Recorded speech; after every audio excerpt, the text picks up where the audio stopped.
Welcome back one and all, and thank you for joining me. And today I have a review of SpellForce Conquest EO, which is a turn-based mage 'em up on the PC, Steam to be specific.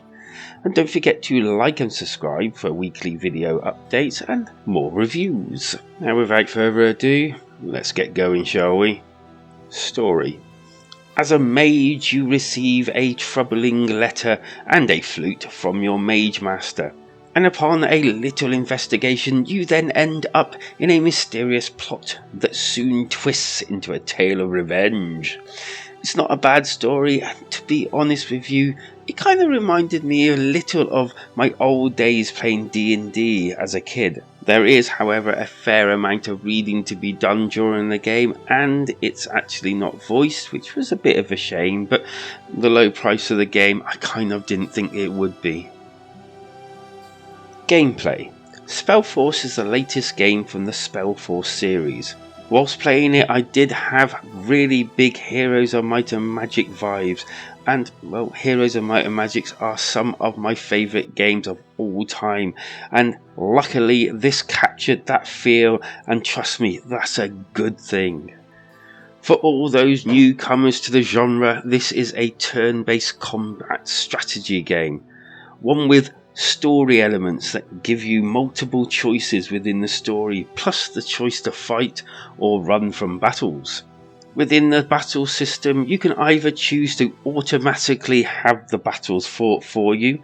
This is useful for those small battles that you're guaranteed to win and therefore don't really need to do them. And to be honest with you, after a while of doing some of these battles, you don't want to. You want to get to the meaty ones with a bit of strategy to them. Opting to do the battling yourself, you start on this screen, deciding whether it's worth the battle or not. Bear in mind, there have been times that I have won the odd occasional battle where it is said that if I auto-run it, I would have lost, so there is that to bear in mind. Also, another thing to bear in mind, that if you have multiple armies and you're trying to get one army down, you can attack them over and over, so your first attack would knock them down a little, second attack more, if you get my meaning. It can be really tactical at times.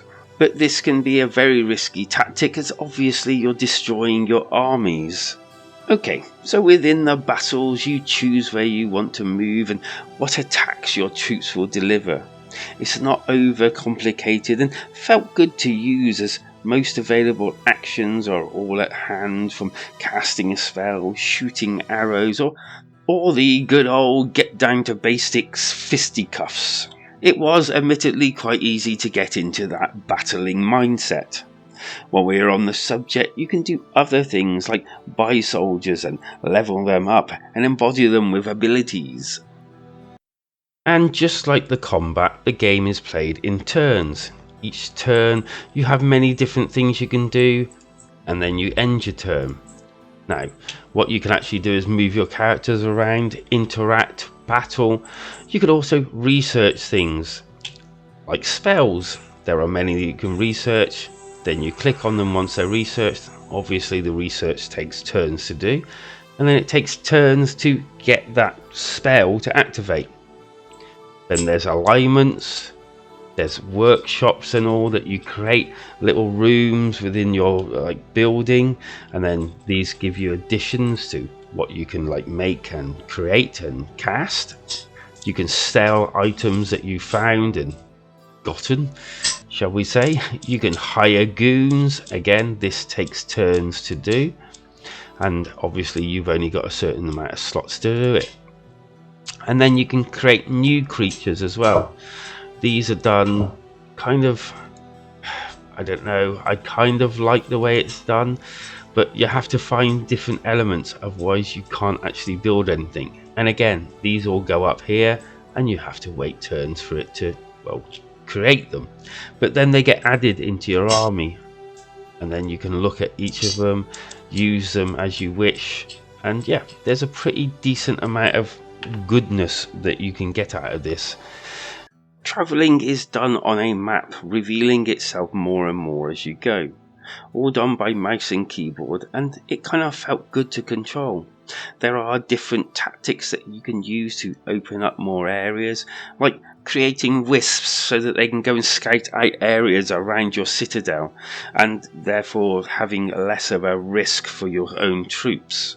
There are actually plenty of places to visit, and not just for the main quest, as there are places you can go for resources, hiring other troops, and even hiring more apprentices so that you can expand your territories a lot faster that way. But be aware, whenever an apprentice builds a settlement which expands your area, they are subject to be attacked by, well, pretty well anything that will attack you, really. And there are plenty of different sorts of enemies out there to attack, and once you've been taken over, you have to then go back and attack it to get it back. My experience with SpellForce Conquest was a pretty decent one. The whole game works well and felt like I was playing a real adventure, and it really did have a familiarity about the gameplay, while still stamping its own mark on the gameplay genre. Visuals and sound. Running on my PC with all the settings to full, it looked pretty good, but not the best I've seen. But it is a budget price, and I was impressed with what I saw. Music was good and arousing at times, not in that way, but I felt the FX was let down a little, and I could have loved a little voice acting for the conversations, but that's just me. The score. In short, I have enjoyed my time with SpellForce, and will be going back for more, even if it's more the same story, but with other characters. I'm giving SpellForce a pretty decent and well-deserved 8 out of 10. It hits the right chords, it's priced well for what's on offer, and it brings back some great memories. Definitely recommended for those who love the genre, or even the previous games. Well, I hope you enjoyed my review of SpellForce Conquest EO on the PC. Like and subscribe for weekly content, and thanks for watching. Come and join the Switchheads community's Discord, and be safe out there, because life is better when we game together.